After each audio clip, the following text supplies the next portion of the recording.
السلام علیکم. احمد افشل یوټیوب چینل ته ښه راغلاست. زه احمد قاضي شوی یم چې د متحده عرب اماراتو په اړه یو څو مهم خبرونه تاسو ته وړاندې کوم.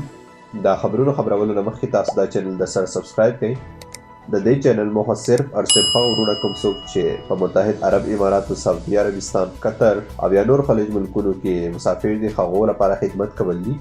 د دې له لارې به دوی ته د هغې ځای نوي خبرونه، د ویزو په اړه معلومات او کوم نوي قانونونه چې راوځي هغې په اړه به معلومات خپرېږي.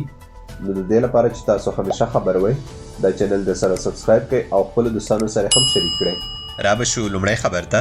لومړی خبر خو دوستانو لپاره دی کوم څوک چې نن سبا او یا راتلونکو ورځو کې پروازونه لري چې دوی ایرپورټ ته ځي بغیر د ماسک نه ځي. ولې بغیر د ماسک نه کوم مسافر چې ځي هغو ته به بورډینګ پاس نه ورکوی کېږي. نو د دې لپاره دا ضروري دی چې دوی سره ماسک وي. بل اپډیټ د امارات ایرلاینز لخوا نه دی. امارات ایرلاینز اعلان وکړ چې سبا نه به یو څو محدودو ملکونو ته خپل پروازونه شروع کړي. دا پروازونه به نارمل پروازونه نه وي، دا به صرف هغو کسانو لپاره کوم څوک چې په اماراتو کې ایسار شوي او دوی خپلو سفارتخانو سره په تماس کې دي. نو دې کې به صرف هغه مسافر ځي. دا پروازونه به 5 ملکونو ته ځي، کوم کې چې برطانیا، جرمني، سویزرلینډ، فرانس او بلجیم شامل دي. د امارات نه بعد اتحاد ایرویز هم اعلان وکړ چې دوی به هم یو څو پروازه ولري، خو د ملکونو نومونه یې تر اوسه پورې نه دي مخته راغلي. نو دې کې لکه مخکې چې ما یادونه وکړه، صرف هغه مسافر به ځي کوم څوک چې په اماراتو کې ایسار دي. ګڼ شمېر خو په ایرپورټ کې دننه ایسار شوي، هغو دپاره د ایرپورټ اتھارټیز خپل هوټلونو کې ځای ورکړی، د هغو هر څه خیال ساتل کېږي. نو د داسې کسانو شمېر په سلاو نه بلکې په زرګونو دی کوم څوک چې په متحده عرب اماراتو کې ایسار شوي او دوی غواړي چې خپلو ملکونو ته لاړ شي. بل خبر دا چې 23 نه امارات خپل پروازونه بند کړ او دوبۍ ایرپورټ هم بند شو. په دې کې 600 کم او زیات خلک ایسار شوي.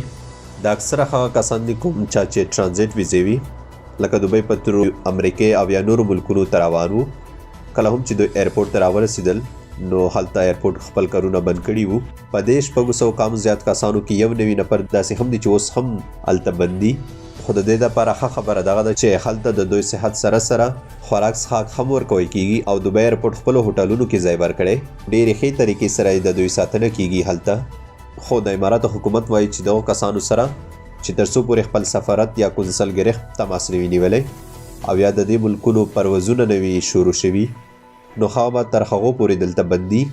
دوی کې زیاتره کسان داسې هم دي چا چې ټرانزیټ ویزه ده، ولې چې اوس وخت کې د اماراتو ویزې هم بند دي، نو دوی ته د اماراتو ویزې هم نه ورکوی کېږي.